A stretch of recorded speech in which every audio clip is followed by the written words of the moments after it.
Seguindo aqui então para a lição do domingo, nós vamos ter aqui o título Cristo será engrandecido.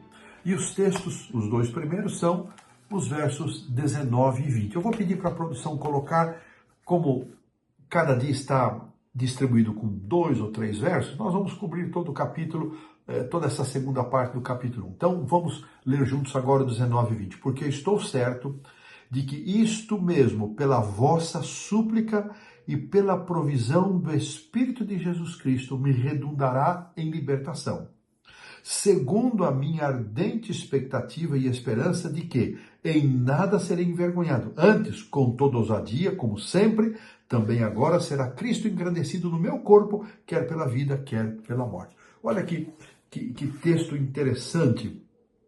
Aqui nós temos aqui 2 destaques, irmãos. O verso 19 fala de súplica. A vossa súplica. Paulo está se referindo à oração ou às orações intercessórias dos seus queridos irmãos da igreja de Filipos, pela vossa súplica e pela provisão do Espírito de Jesus Cristo. O comentário bíblico adventista faz aqui uma notificação de que esta é a única vez no Novo Testamento que aparece esta expressão, Espírito de Jesus Cristo. Espírito de Deus aparece, Espírito de Jesus aparece, mas Espírito de Jesus Cristo é a única menção no Novo Testamento. E assim, irmãos, a maior preocupação de Paulo, ele agradecia a súplica, ele entendia que o Espírito Santo estava fazendo alguma provisão para ele que ele ainda não sabia, se era para viver ou para morrer, mas a sua maior preocupação, de acordo com o comentário bíblico adventista e também com o autor da lição, era a salvação espiritual, a pregação do evangelho, e não a sua libertação ou o seu conforto pessoal. A grande preocupação de Paulo era a sua salvação e a salvação das pessoas com quem ele poderia entrar em contato e pregar o evangelho. A lição traz aqui um texto lindo de 2 Coríntios 2, 11, 23 a 27, maravilhoso. Se você em algum momento tiver a oportunidade de ler esse texto, leia. Paulo vai contar um pouquinho daquilo que ele sofreu por Cristo Jesus. E ele arremata isso no verso 28, dizendo, além de todas estas coisas, tudo que ele passou, irmãos, e não é pouca coisa. Se você puder ler, você vai ver quanto sofrimento. Nós ainda achamos que sofremos porque não sabemos o que é sofrimento por Jesus. A verdade é essa.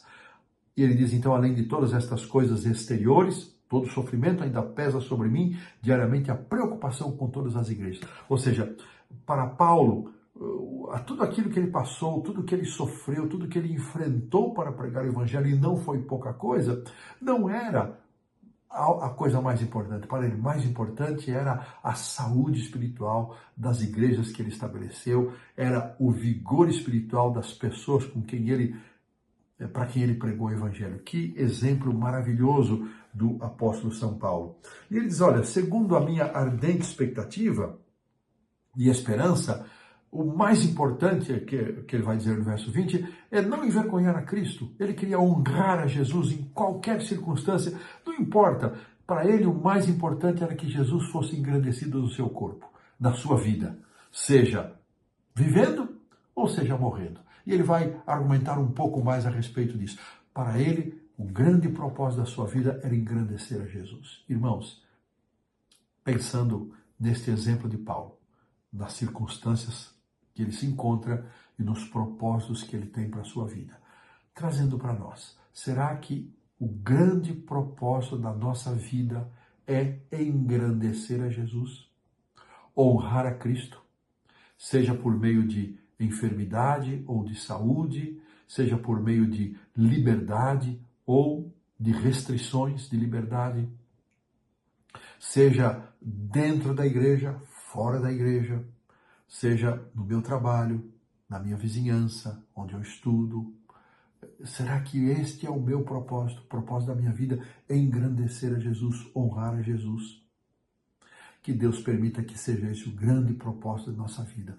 Honrar, glorificar, engrandecer o nome de nosso Senhor Jesus Cristo. Para Paulo, não era mais importante saber se ele viveria ou morreria. Para ele, o mais importante era engrandecer a Jesus. Que seja essa também a minha e a sua experiência. E dessa maneira colocamos um ponto final na lição de domingo.